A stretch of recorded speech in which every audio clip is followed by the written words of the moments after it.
Buenas noches. Estamos de nuevo con ustedes en Palabra de Honor, como todos los lunes por Canal C.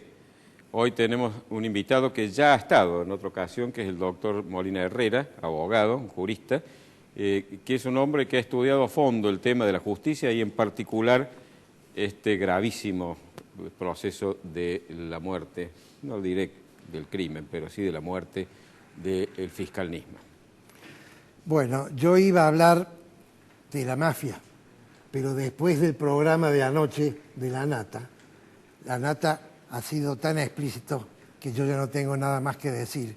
Entonces he cambiado mi tema y voy a hablar de la impronta no religiosa de la Pascua judía, ya que estamos en vísperas de ambas Pascuas. Fantástico, los invitamos a que nos acompañen.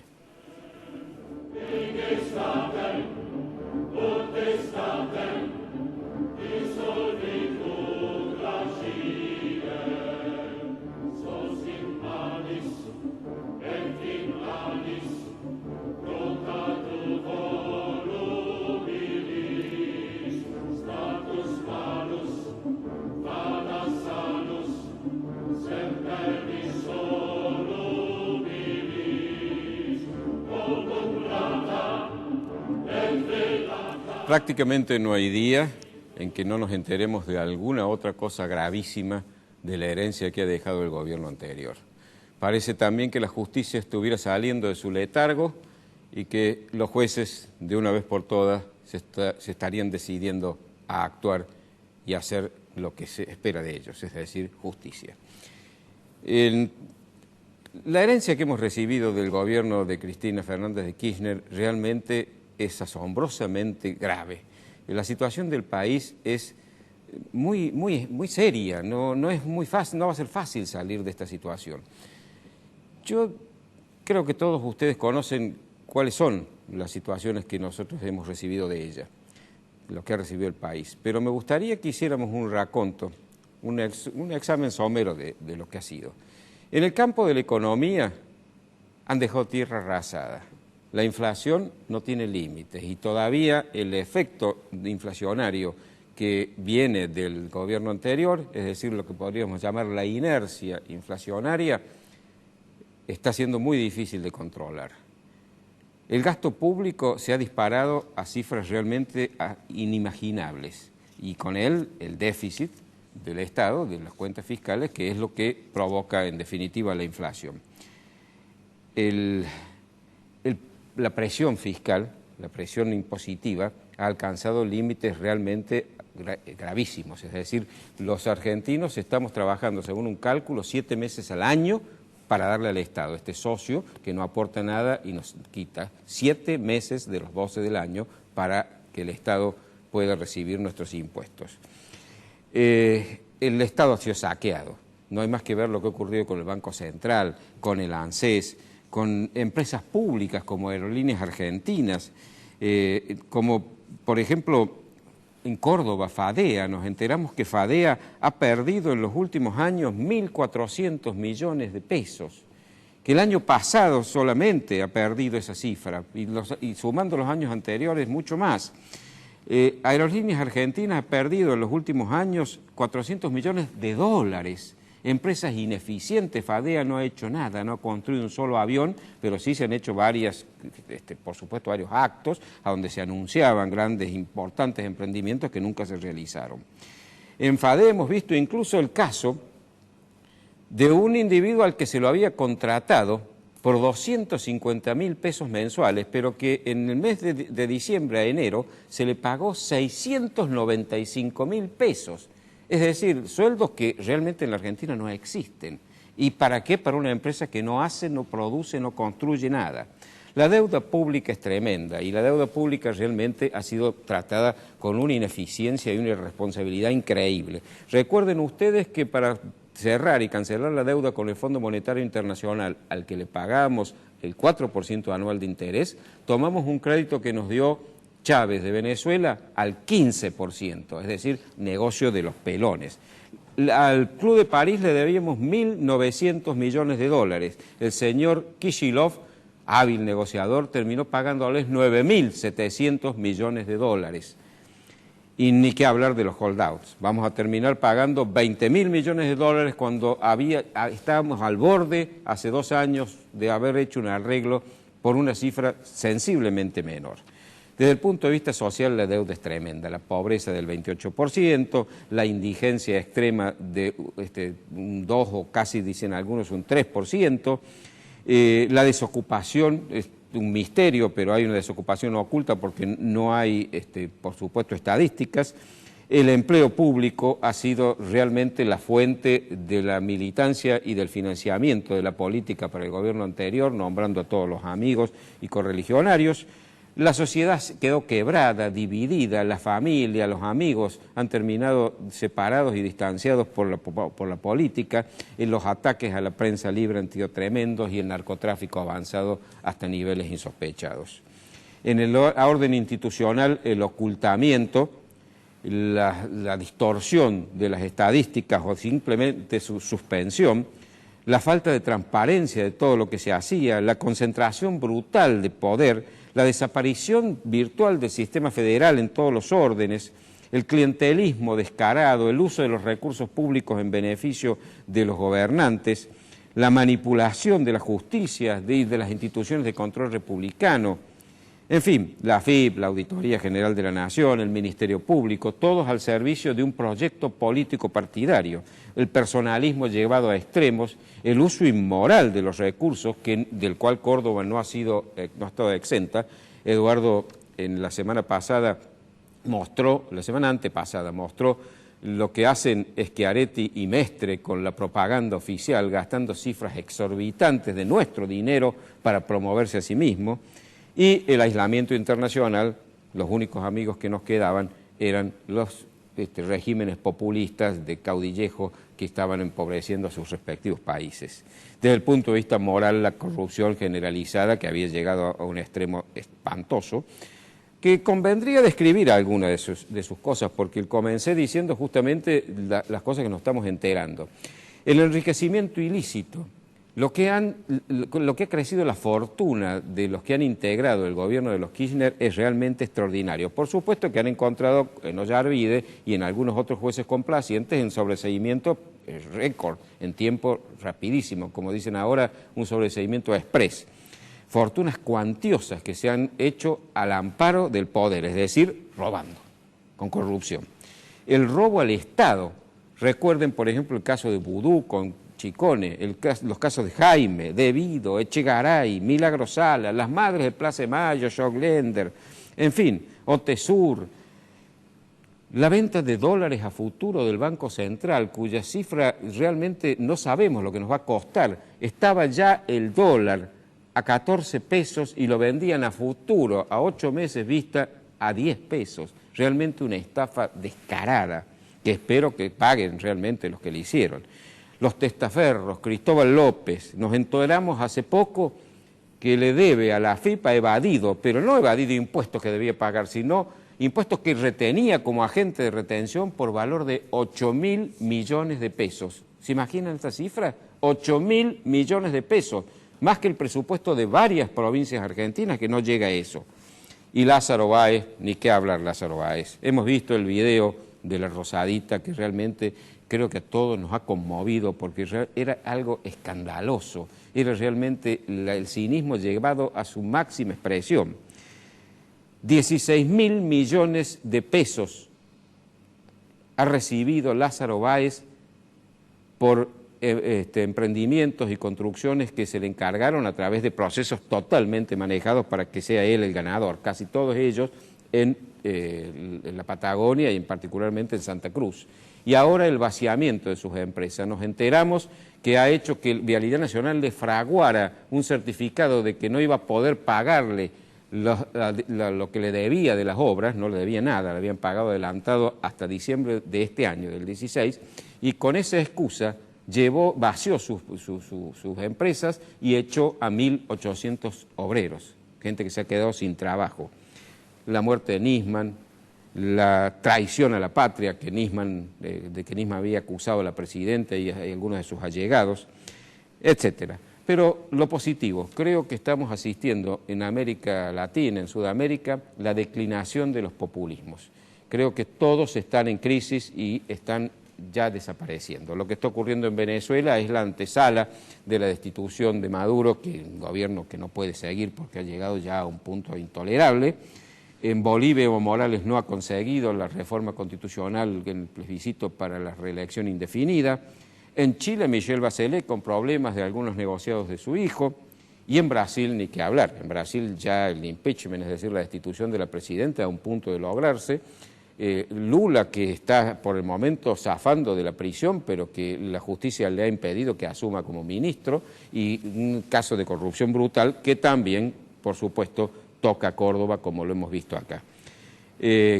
Duda Mendoza, Joao Santana, asesores de José Manuel de la Sota, con unas acusaciones de que los depósitos se hacían en un paraíso fiscal.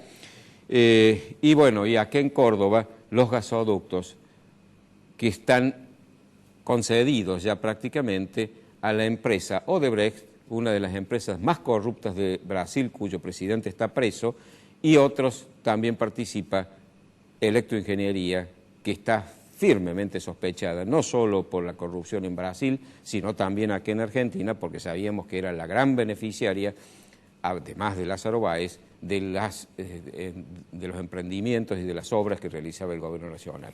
En una palabra, realmente han dejado una herencia muy difícil de sobrellevar y los años que vienen van a ser duros para la Argentina. Esto no se soluciona de la noche a la mañana, tenemos que prepararnos y Dios quiera que lo ilumine a Macri y a su gente para que lleven adelante la recuperación del país, porque de lo contrario vamos a pasar momentos muy difíciles.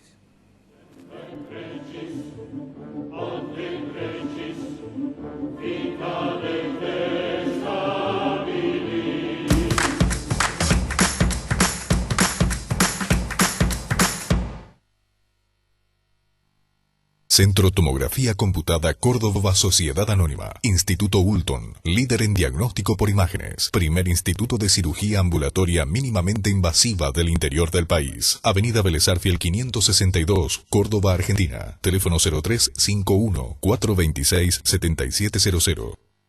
Maluf y Asociados, Desarrollos Inmobiliarios Integrales, 40 años, desarrollando emprendimientos de calidad. Obispo Salguero, 775, Planta Baja, Nueva Córdoba. Teléfono 0351-460-2381. Ahora comprar tu auto es una experiencia única. Llegó AutoCity, un nuevo espacio con 0 kilómetros, usados, pista de prueba y área de servicios. AutoCity, los autos evolucionan. El lugar donde encontrarlos también.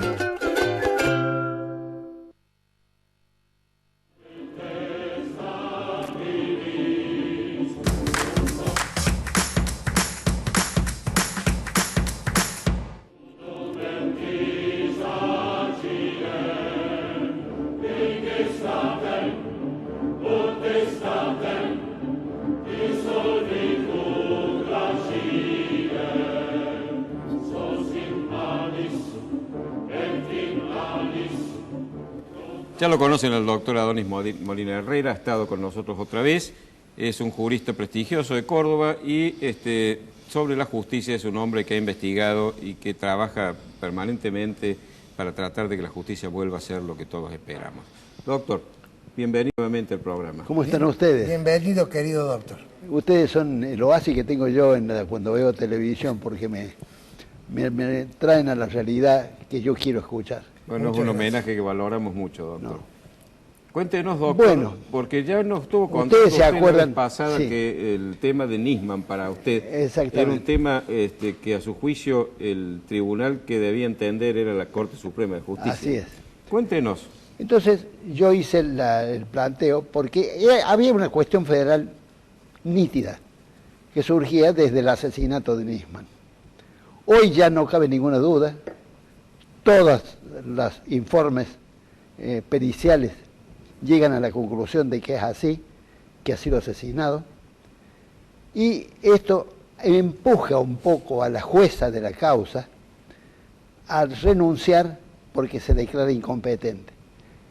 Incompetencia que yo ya le había advertido que debía declararlo todos los que estuvieran pretendiendo tangencial o de frente en el entendimiento de esta causa, porque se violaba el principio de la supremacía constitucional, regla de oro que tiene la Constitución y que deben obligadamente cumplir los jueces, especialmente los jueces. ¿Por qué no lo explica al principio brevemente? Sí, que cuando está en juego la discusión o el entendimiento de qué significa una cláusula de la Constitución, el tribunal que entiende para resolver esta causa es la Corte Suprema de Justicia de la Nación.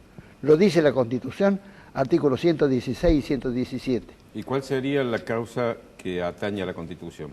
Que había gravedad institucional, porque el señor Nisman la había imputado a la presidenta de la Nación en ese momento, Cristina Fernández de Kirchner, porque había una forma de desviación en el proceso penal de la AMIA, en donde ella estaba ocultando la realidad en favor de algunos imputados en esa causa que investigaba el fiscal Nisman. Pero entonces había... Perdón. Sí.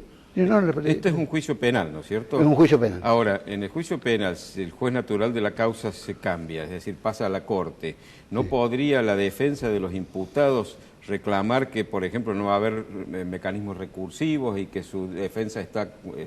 No, si lo han dicho. Si lo han dicho. ¿Lo han dicho? No, claro, no son ingenuos. Ellos han usado... ¿Qué responde usted a eso, doctor?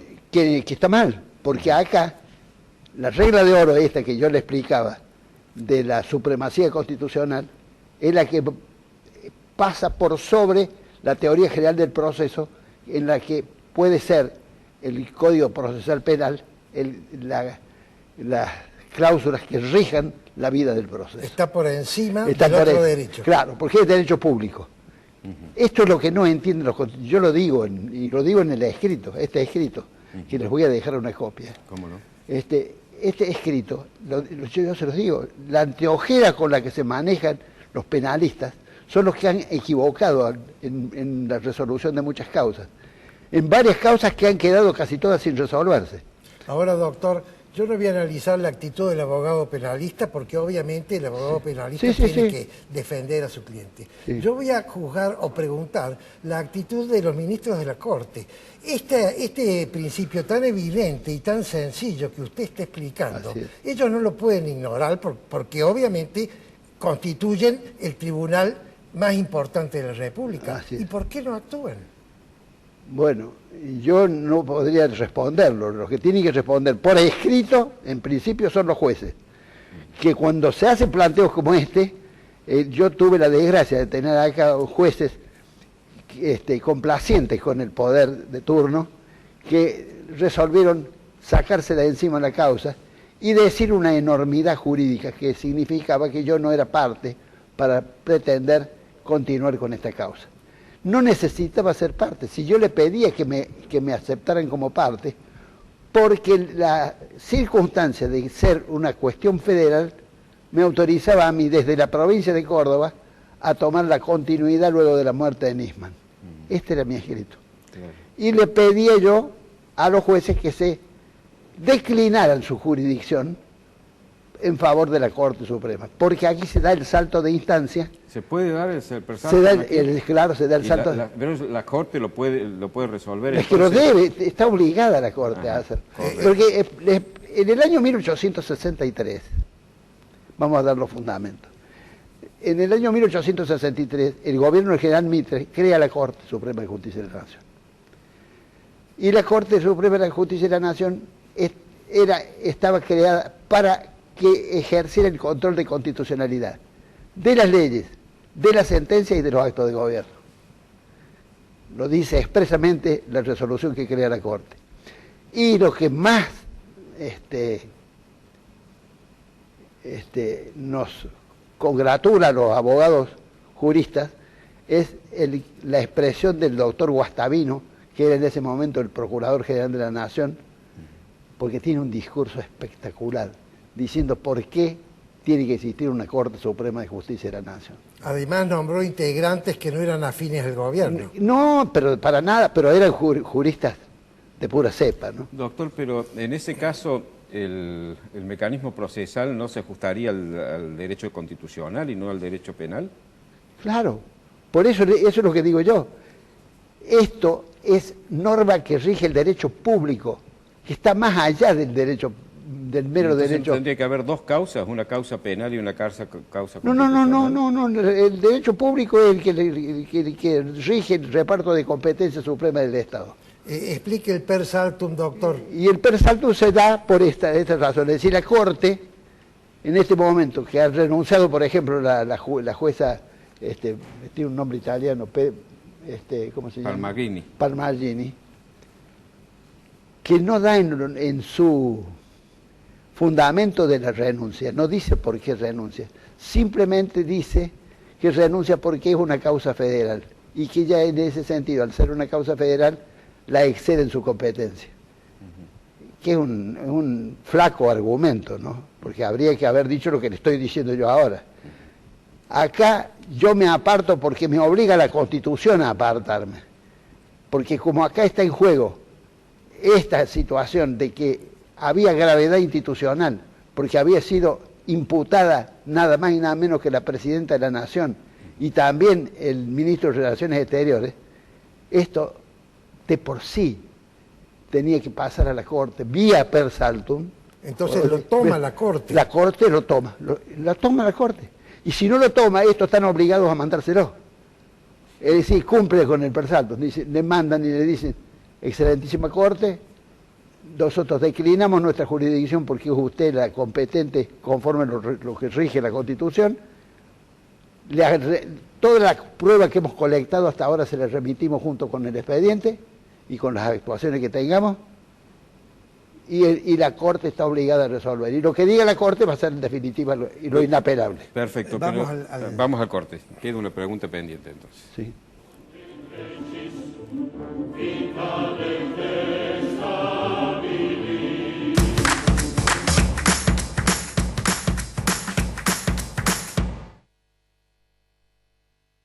Centro Tomografía Computada Córdoba Sociedad Anónima. Instituto Ulton, líder en diagnóstico por imágenes. Primer instituto de cirugía ambulatoria mínimamente invasiva del interior del país. Avenida Vélez Arfiel 562, Córdoba, Argentina. Teléfono 0351 426 7700. Maluf y Asociados, Desarrollos Inmobiliarios Integrales, 40 años, desarrollando emprendimientos de calidad. Obispo Salguero 775, Planta Baja, Nueva Córdoba. Teléfono 0351 460 2381. Ahora comprar tu auto es una experiencia única. Llegó AutoCity, un nuevo espacio con 0 kilómetros, usados, pista de prueba y área de servicios. AutoCity, los autos evolucionan. El lugar donde encontrarlos también.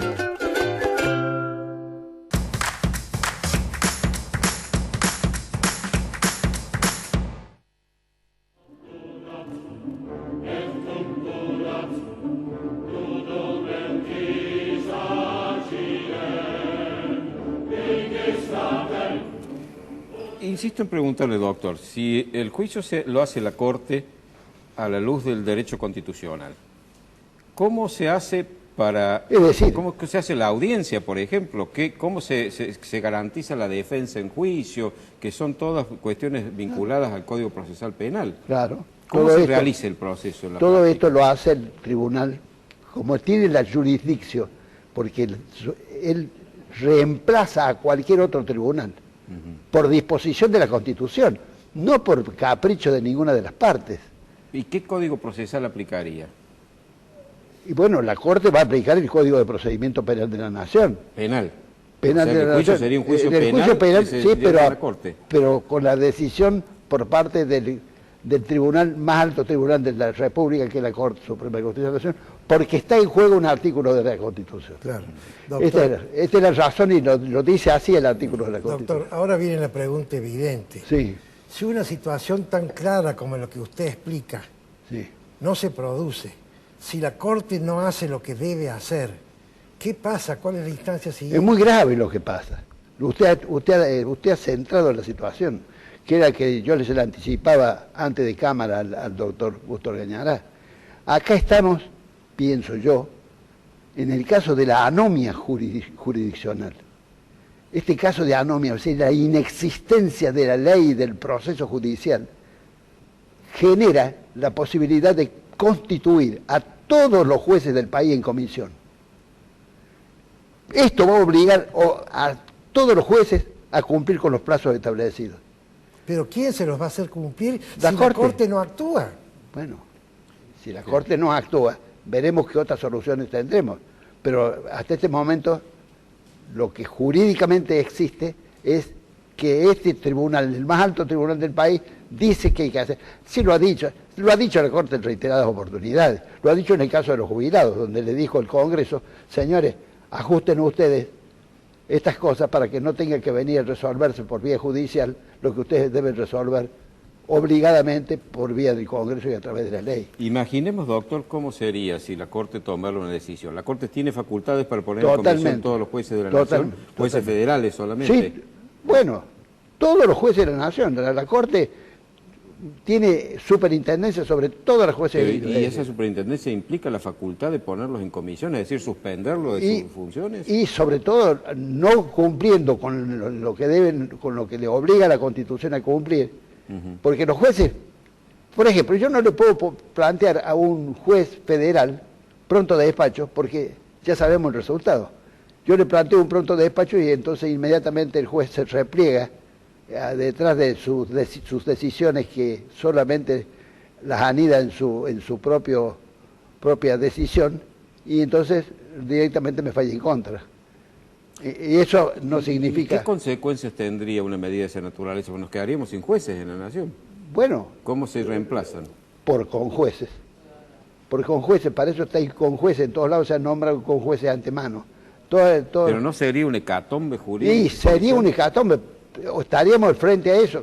Como esto lo tendría que resolverlo a su vez, porque la Corte debería dirigirse al Congreso pidiendo se declare en comisión a los jueces. Ahí en la discusión habría el tiempo suficiente como para salvar esta situación de emergencia. Ahora pueden ser a algunos y no a todos. Claro, podría ser a algunos y no a todos.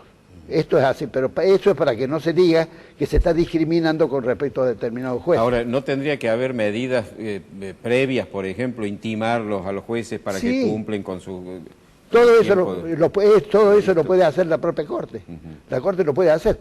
Ya lo ha hecho en varias oportunidades, dice, resuelvan rápido, hagan esto, eso lo dice la Corte. Ahora, lo que dice Eduardo, es poco razonable pensar que la Corte vaya a hacerlo cuando no está tomando las decisiones que involucran su propia responsabilidad, como es el asumir a través del salto de instancia esta situación. Pero es que lo que no puede ignorar la Corte es que el mandato es para ella y para los jueces inferiores. Claro, pero si no está cumpliendo para ella, difícilmente lo va a hacer cumplir. Bueno, pero Tiene que haber otra instancia que lo decida. Pero lo importante es que se diga. Hay otra instancia, doctor. Sí, el Congreso puede actuar sobre la Corte. Sí, tenemos el juicio político, que se puede hacer el juicio político.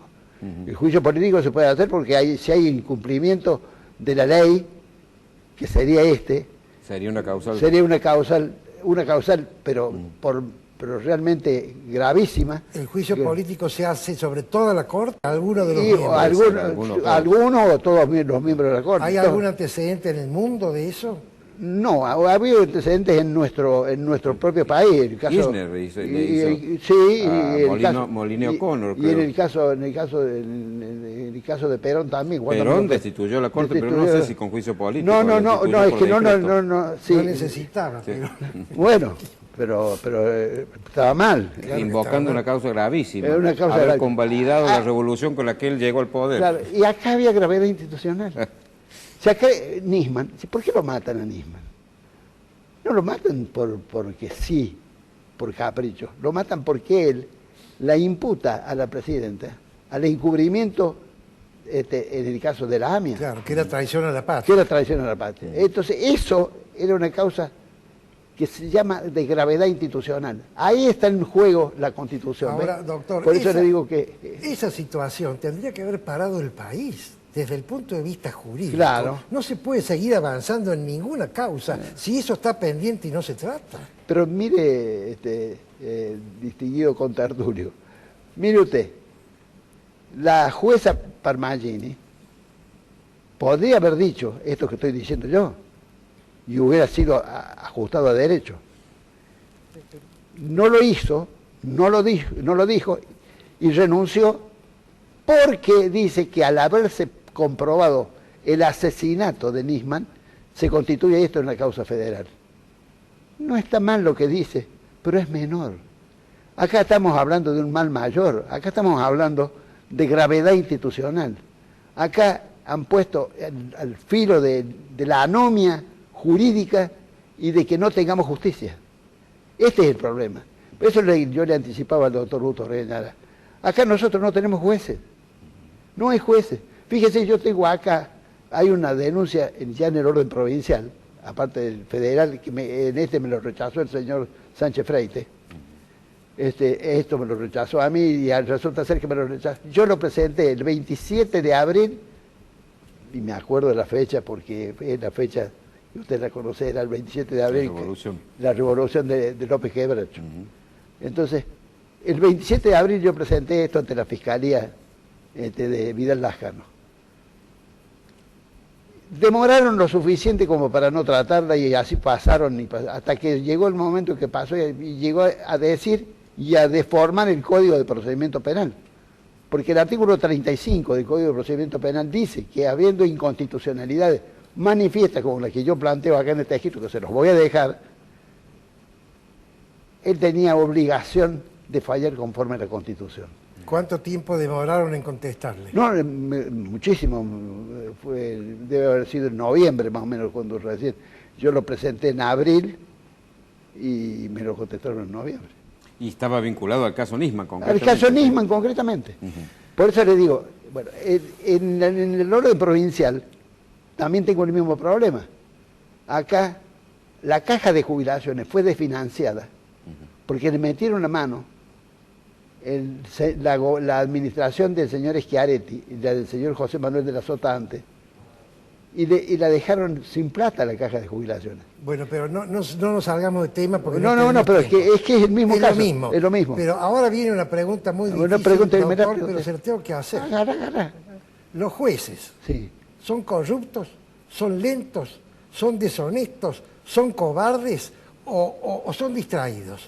Esa es la conclusión a la que hay que llegar. Yo lo cito a Alberdi cada vez que tengo que decir eso, para que no me echen la culpa a mí de que los insulto yo. Alberdi dice, en El crimen de la guerra, cuando habla del tema de la justicia, todo juez que falla en favor de sus amigos es un corrupto, es un delincuente. Así, con esas palabras que yo le acabo de decir, eso dice en El crimen de la guerra. Y eso es lo que yo repito, y lo pongo en los escritos, y cabeza del escrito Juan Bautista Alberdi. Juez que falle en favor de sus amigos es un delincuente. Doctor, y si Sánchez Freites hubiera querido hacer lugar a lo suyo, ¿cuál habría tenido que ser su decisión a su juicio?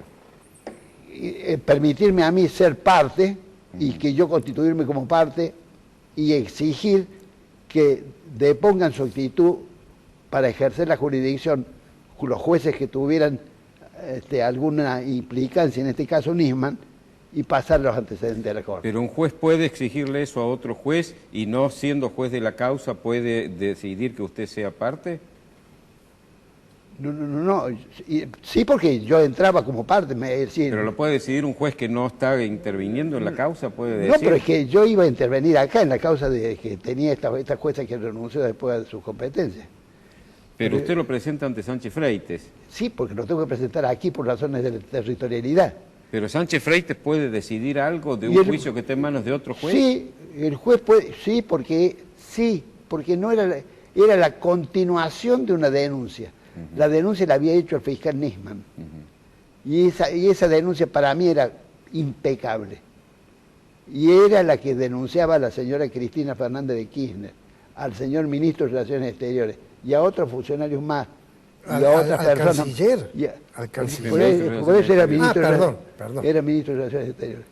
Y todos esos estaban implicados. Y bueno, y no, directamente no lo tuvieron en cuenta. Y en su experiencia como abogado sabe perfectamente bien que cuando pasa más de un año en un caso como este, las pruebas se pierden y ya es tarde para... Claro, por eso es que estamos frente al caso de la anomia jurisdiccional. Y esto es lo peor que puede... Porque es así como el país se dice anómico cuando no tiene ley, cuando no tiene justicia también es anómico. Y es peor porque no tiene justicia, pero la gente cree que la tiene. Claro, esto... Hemos terminado lamentablemente el tiempo. Bueno. Doctor, muchas gracias nuevamente por su presencia. Sus órdenes. Muchas gracias, doctor.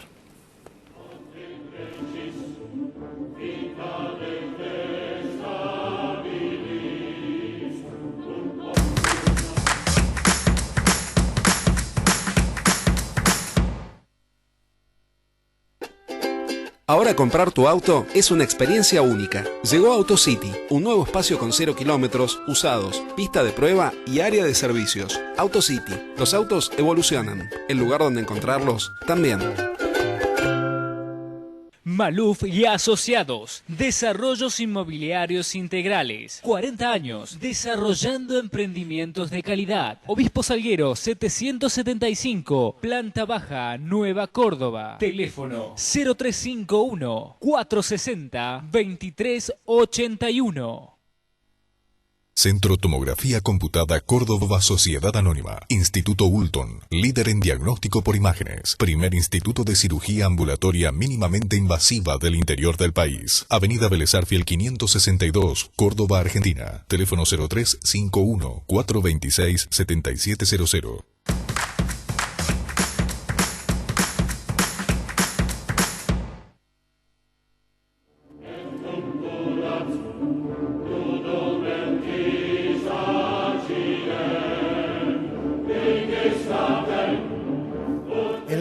En las vísperas, de la Semana Santa, yo quiero hablar hoy de la impronta no religiosa de la Pascua judía. ¿Qué significa esto? La opinión que tiene una persona, no desde el punto de vista de la revelación porque es creyente, sino del punto de vista de cómo este suceso histórico ha afectado a la humanidad. La semana que viene voy a hablar de la Pascua cristiana. La característica fundamental de la Pascua judía se puede entender si entendemos a los judíos.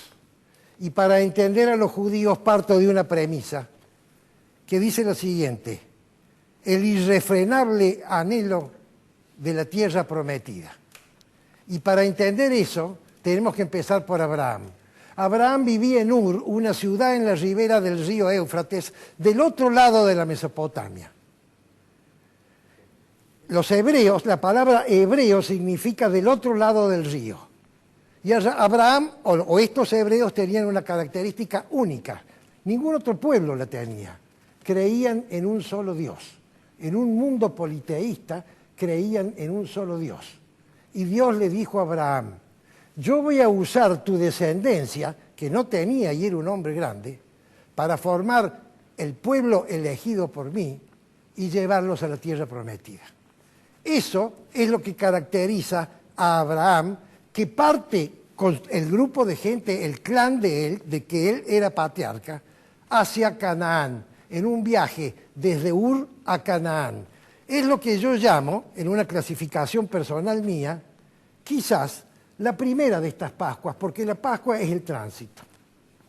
Al llegar a Canaán, tiene un hijo llamado Isaac, que tiene un hijo llamado Jacob, que también recibe el nombre de Israel, que tiene 12 hijos que son las 12 tribus de los israelitas. Estas 12 tribus, por motivos de sequía, se trasladan gran parte de ellos a Egipto y terminan siendo sojuzgados y siendo esclavos de los egipcios. Lo que he hablado de Abraham es el siglo XIX antes de Cristo. En el siglo XIV antes de Cristo, Moisés lidera la salida de Egipto, que es lo que se llama la Pascua judía. Y la Pascua judía, que no es una fiesta religiosa, sino que es una fiesta laica judía, que se celebra en la mesa de las viviendas y no en el templo, recuerda esta ida de Egipto hacia la tierra prometida, cruzando el desierto, reciben las tablas de la ley y 40 años después llegan, Moisés no entra, puede verla pero no entra, llegan a la tierra prometida. Y en la tierra prometida se funda, después de estar los jueces, el reino de Israel. Y el reino de Israel, hablemos de Saúl, hablemos de David, hablemos del gran rey Salomón, que hace el templo. Cuando Salomón muere, se divide en dos reinos, el reino del norte, llamado específicamente Israel, y el reino del sur, llamado Judá.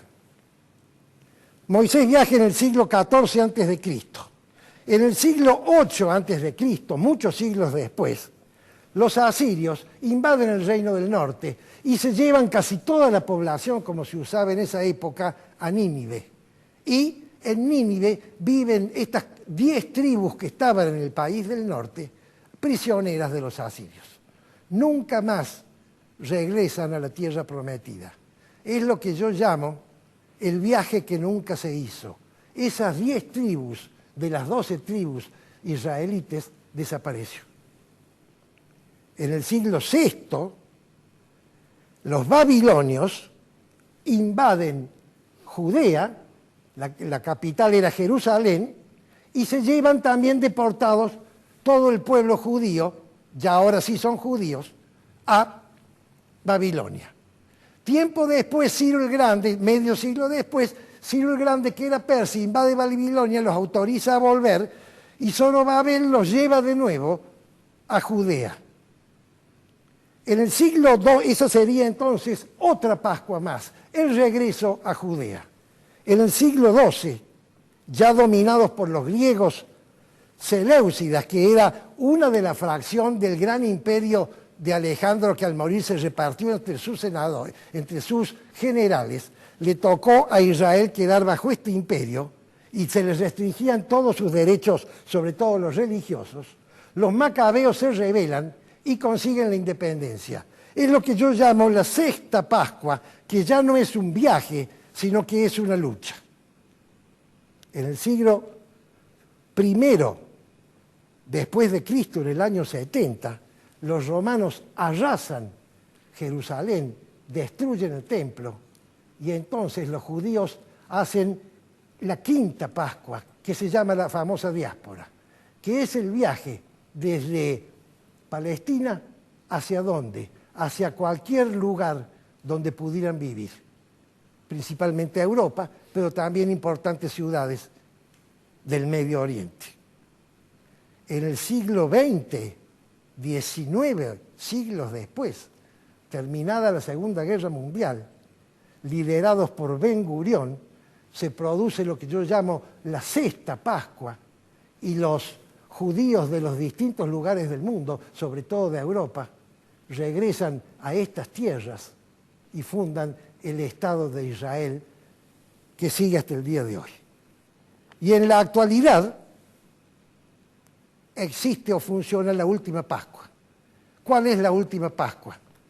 La última Pascua, si nosotros entendemos por Pascua, no tanto el tránsito, sino hacerse cargo de sus propias responsabilidades, es decir, la transformación, la última Pascua es la defensa, la custodia y la habitación de la tierra prometida en un lugar rodeado de gente que quiere que desaparezca. De manera tal entonces que la impronta no religiosa de la Pascua judía, que le interesa entonces a una persona que no es religiosa, porque esta alocución tiene que ser para todo el mundo, esa impronta es el ejemplo de los judíos. El ejemplo de los judíos que los hace únicos. ¿Saben cuál es? El sentido de pertenencia. Yo lo he hablado en muchos programas. Todo el mundo cree que el instinto más fuerte del ser humano es el instinto de conservación, cuidar la vida, o la apetencia sexual, o quizás la aversión al dolor. Uno puede morirse para no sufrir. El instinto más fuerte del ser humano es el sentido de pertenencia, que se puede definir como el agradable goce de formar parte de un grupo. Eso es lo que tienen los judíos desde la época del pueblo elegido, de sentirse elegidos por Dios. Un ateo dirá, yo no creo en la revelación. No importa, yo no estoy analizando si es cierto o no es cierto. Lo que sí es cierto es que ellos se creen elegidos por Dios, y por creerse elegidos por Dios, forman parte del pueblo elegido y generan un sentido de pertenencia extraordinario. Y esos íconos fundacionales que ellos tuvieron y tienen, que es el único Dios, el pueblo elegido y el libro, yo los rescato entonces como argentino, porque a mí me gusta aprender de las experiencias ajenas, para buscar y proteger los tres íconos que hicieron grande a la comunidad argentina, que desde que los usaron, la comunidad inició el desarrollo sostenido hasta que los dejaron de usar, y entonces empezamos con la decadencia y la corrupción que explicó Prudencio hoy en forma detallada. ¿Y cuáles son nuestros tres íconos? Y no se asombren, mis queridos amigos, no le voy a decir nada nuevo, pero le voy a decir algo esencial. Si nosotros los usamos, el sistema funciona, y si no, no funciona. Estos tres íconos son democracia, república y capitalismo libre empresario. Es palabra de honor.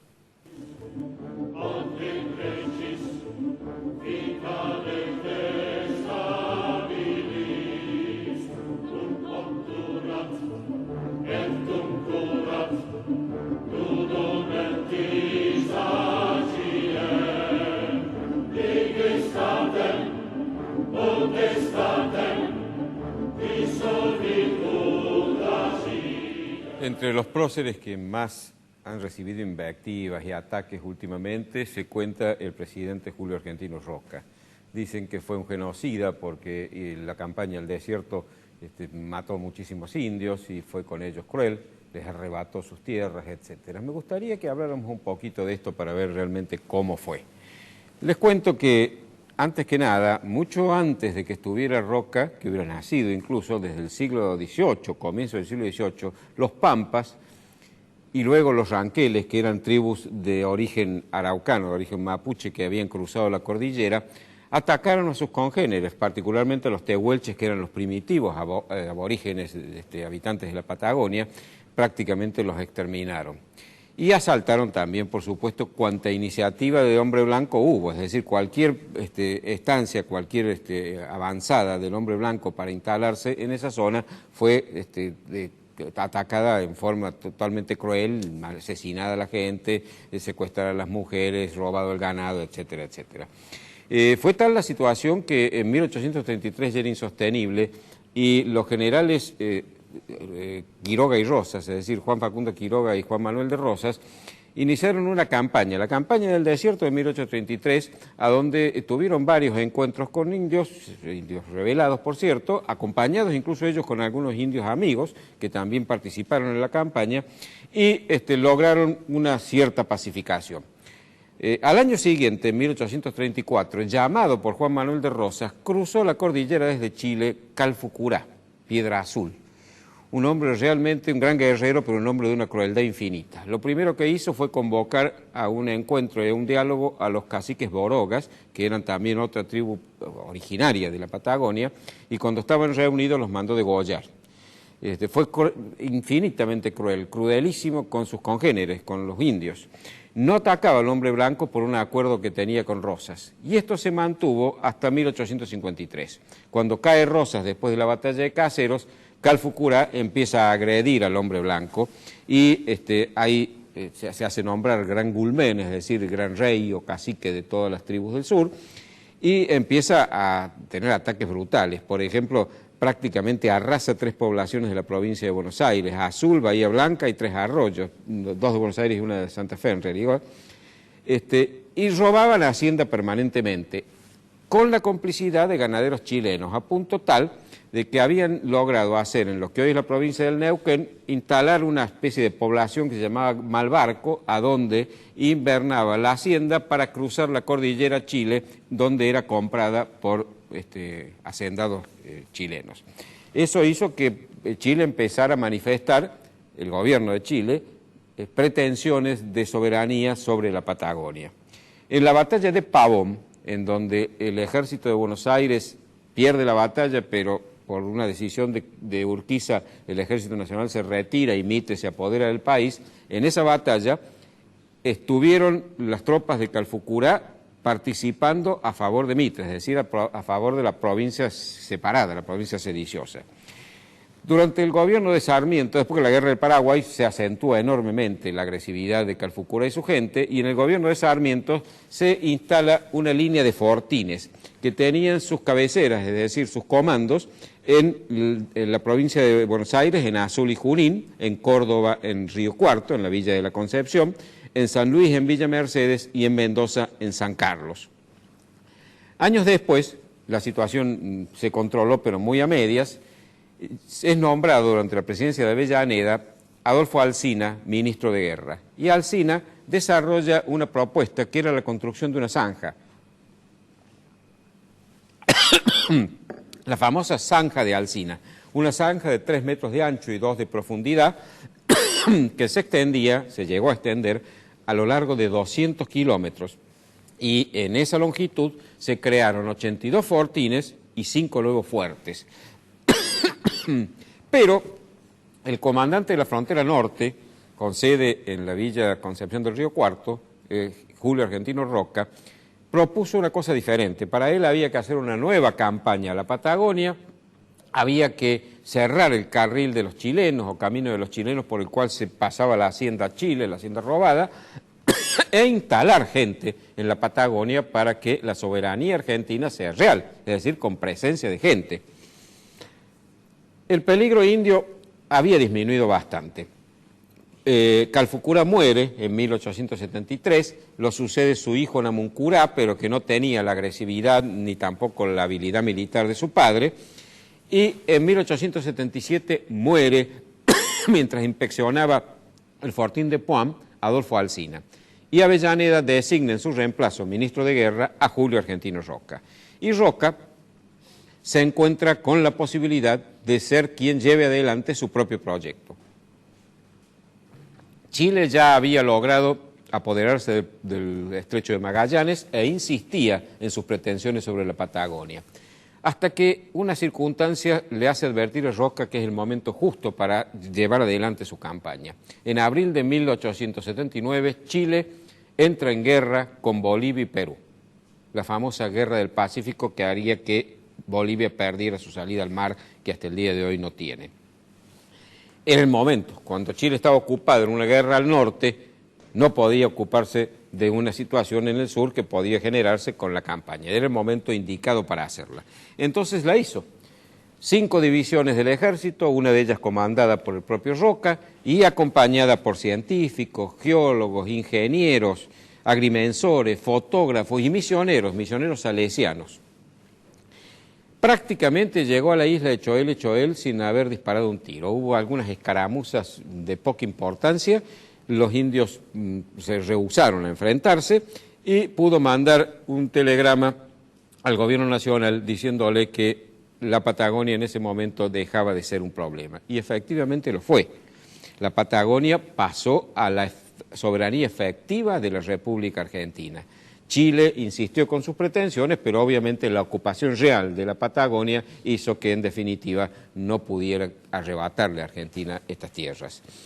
Namuncurá se escondió durante un tiempo, pero por la acción del padre Milanesio, un sacerdote salesiano, se convirtió al catolicismo, fue bautizado como Manuel, don Manuel Namuncurá, porque era cacique, y Roca lo invita, ya siendo presidente de la Nación, a que lo visite en Buenos Aires. Lo recibe con los honores de un jefe de Estado, lo nombra coronel de la República y el Congreso le da a él y a su gente 8 leguas cuadradas de tierra para que se instalara. Namuncurá fue amigo del general Roca, amigo del general Luis María Campos, amigo del presidente Luis Sáenz Peña. Su hijo, Seferino Namuncurá, hijo de Namuncurá y de la cautiva Rosario Burgos, una cristiana, es decir, mestizo, no solo era cristiano, sino que hoy es beato, es decir, la Iglesia lo tiene como un siervo de Dios, un hombre a quien se le debe veneración. Y los indios y sus descendientes pasaron a ser ciudadanos de pleno derecho, es decir, igual que todos los ciudadanos de la Argentina. Las pretensiones de los actuales mapuches, que la mayoría de ellos han pasado posteriormente desde Chile, no tienen ningún asidero. Estas tierras son y han sido siempre argentinas. El hecho de que ellos las invadieran en 1834, diezmaran a los pobladores autóctonos, que eran las tribus que estaban desde antes, y pretendieran apoderarse de esas tierras, no es ningún título de propiedad para reclamar soberanía. Afortunadamente, la República Argentina sigue siendo dueña de la Patagonia.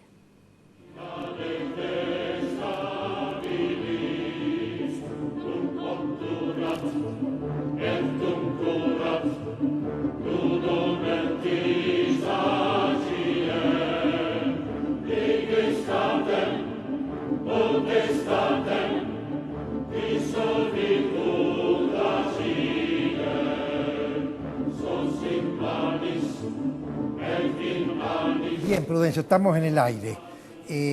Ha dado Macri una entrevista a 6 periodistas, una entrevista televisiva, y ha dicho muchas cosas, pero de hecho una que quiero conversar contigo.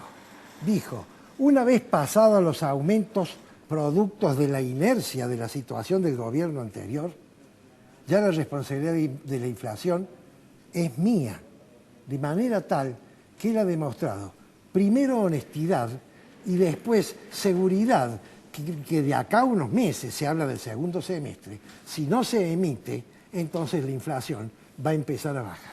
Agrego un tercer valor, coraje. Es decir, ha asumido la responsabilidad que le cabe. No va a seguir echándoles la culpa a la herencia, que bien, muchas razones tiene, por lo que he dicho yo en la editorial, que ha quedado claro. Pero él ha dicho claramente, va a asumir la responsabilidad que le toca como presidente. Y eso es muy importante. El coraje de un hombre que tiene que gobernar es una de las virtudes que debe adornar. Bueno, entonces se nos ha terminado el programa. Prudencio, felices Pascuas. Gracias. Y a todos nuestros oyentes y queridos amigos, felices Pascuas y nos veremos el próximo lunes, si Dios quiere.